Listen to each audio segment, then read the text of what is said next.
अस्सलाम वालेकुम रहमतुल्लाहि वबरकातुहू। सुबह बखैर ज़िंदगी। आप सबको रमज़ानुल मुबारक की 15वीं सहरी मुबारक। बच्चों को भी रमज़ान की अहमियत से वाकिफ़ कराएं। बच्चों को बताइए कि रोज़े का मकसद अपने रब की खुशनुदी का हासिल करने के साथ अपने जैसे दूसरे लोगों की तकलीफ़ का एहसास करना और उनके दुख दर्द को समझना है। जज्बा इसार के तहत अपनी ख्वाहिशात को महदूद करके उनकी बुनियादी ज़रूरियात की तकमील करना बहुत बड़ी नेकी है।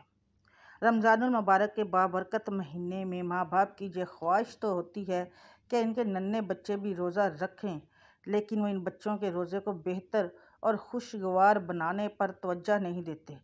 दरअसल वालिदैन के मामूलात भी इस माह मुबारक में खासे तब्दील हो जाते हैं, लिहाजा इनके रोज़ा रखने वाले छोटे बच्चों की अक्सरियत रोज़े के दौरान अपना वक्त टीवी या कंप्यूटर के साथ या फिर सोकर गुजारते हैं। फिर कोई सरगर्मी न होने के सबब बच्चे खासी बेजारी और चिड़चिड़ेपन का भी मुजाहरा करने लगते हैं। बाद औक़ात इनसे नमाजें भी छूटने लगती हैं। माओं को ऐसी सूरत हाल पर तवज्जो देने की ज़रूरत है।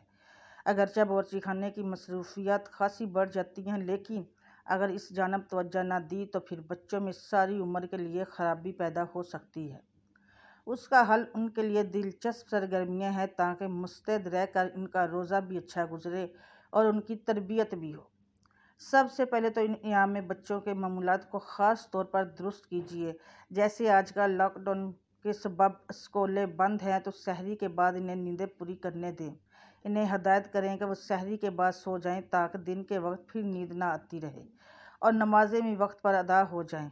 बच्चों को रोज़ों में मसरूफ़ रखने के लिए सबसे अहम चीज़ इनकी दिलचस्पी है। हर बच्चे की दिलचस्पी इसकी उम्र और रुझानात के हवाले से बिल्कुल जुदागाना हो सकती है। यहाँ मकसद चूँकि इनकी दिलचोई मसरूफियत और बहलाना है, इसलिए ज़्यादा पाबंदियों या सख्तियों की कोई गुंजाइश नहीं, सिवाय फ़र्ज़ नमाज़ों और कुछ तलावत के। अगर इन्हें बाकी वक्त इनकी मर्ज़ी से गुजारने दिया जाए तो मुनासिब है। अलबत्ता अच्छी चीज़ों की ताकीद और नसीहत ज़रूर की जा सकती है कि रोज़े में ये अमल करना अच्छा है और ये अमल मुनासिब नहीं। मुख्तलिफ़ दवाएँ और मुफीद चीज़ों में दिलचस्पी पैदा करने के लिए इनकी पसंद के इनामात और दीगर चीज़ें दी जा सकती हैं।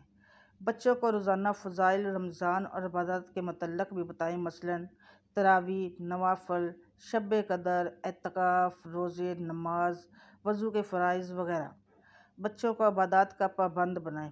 बच्चे अक्सर बच्चों की नकल करते हैं, लिहाजा सिर्फ बच्चों को कहने से काम नहीं चलेगा, बल्कि उनको अमल करके बताना होगा। लिहाजा घर के बड़े भी नमाज की पाबंदी करें और टीवी और मोबाइल वगैरह देखने से गुरेज़ करना होगा।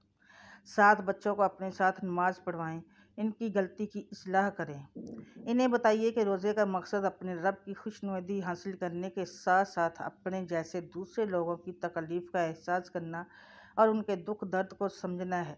इस माह मुबारक में हमें गरीब और मुस्तहिक लोगों की ज़रूरियात का भी ख्याल रखना चाहिए। जज्बा इसार के तहत अपनी ख्वाहिशात को महदूद करके उनकी बुनियादी ज़रूरियात की तकमील करना बहुत बड़ी नेकी है। यही नहीं, रोज़े की हालत में हमें हकूक़ुल अबाद की एक मुकम्मल मश्क कराई जाती है, जो बाकी साल भी हमारी इस्लाह का तकाज़ा करती है। एक माह रोज़े रख कर हम में लाजमी ऐसी तब्दीली आनी चाहिए जिससे हमारे अखलाक और किरदार संवर सके। अक्सर देखा जाता है कि बच्चे रोज़ा रख कर दिन भर सोने में गुजार देते हैं।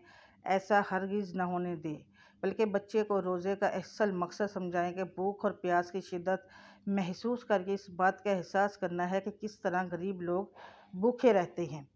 बच्चों के अंदर जज्बा कुर्बानी पैदा करने के लिए इनसे गरीब बच्चों के लिए इफ्तार के पैकेट तैयार करवाएं और फिर इन्हें साथ ले जाकर तकसीम करवाएं। महल्ले के गढ़ों गरीबों के यहाँ इफ्तारी भिजवाएं। आखिरी रोज़ों में इनसे गरीब लोगों के लिए ईद के तोहफ़े तैयार करवाएं और फिर इन मुस्तहिक लोगों की बस्तियों में जाकर इनके हाथ से ये चीज़ें तकसीम करवाएं। इससे इनके अंदर दूसरों के मसाइल और तकालीफ समझने का एहसास पैदा होगा। कई लोगों पर मेरी परेशानी में मुब्तला है, इस लिहाज से बच्चों को ये तरबियत दें कि वह अपने से कमतर लोगों की मदद करना चाहे। मदद करते वह दूसरों से नरमी से पेश आएँ, ऐसी तालीम ज़रूर दें। साथ ही ये भी कहें कि किसी की मदद करते वक्त दिखावे का मुजाहरा न करें। ये चीज़ें इनकी दीनी तरबियत के साथ रोज़े के दिनों में इनकी बेहतरीन मसरूफियत साबित होंगी। ये तमाम चीज़ें रोज़े के दौरान उनको सरगर्म और मुस्तैद रखने में भी मदद देंगी और उनके रोज़े भी अच्छे गुजरेंगे। रमज़ान मुबारक बच्चों की तरबियत का बेहतरीन मौका है। इसका फ़ायदा उठाते हुए इनकी बेहतर अंदाज में निगहदाश्त करें और इनसे रोज़े भी रखाएँ। अल्लाह ताला हमें अपने बच्चों की अच्छे से अच्छे तरबियत करने की तौफ़ीक दे।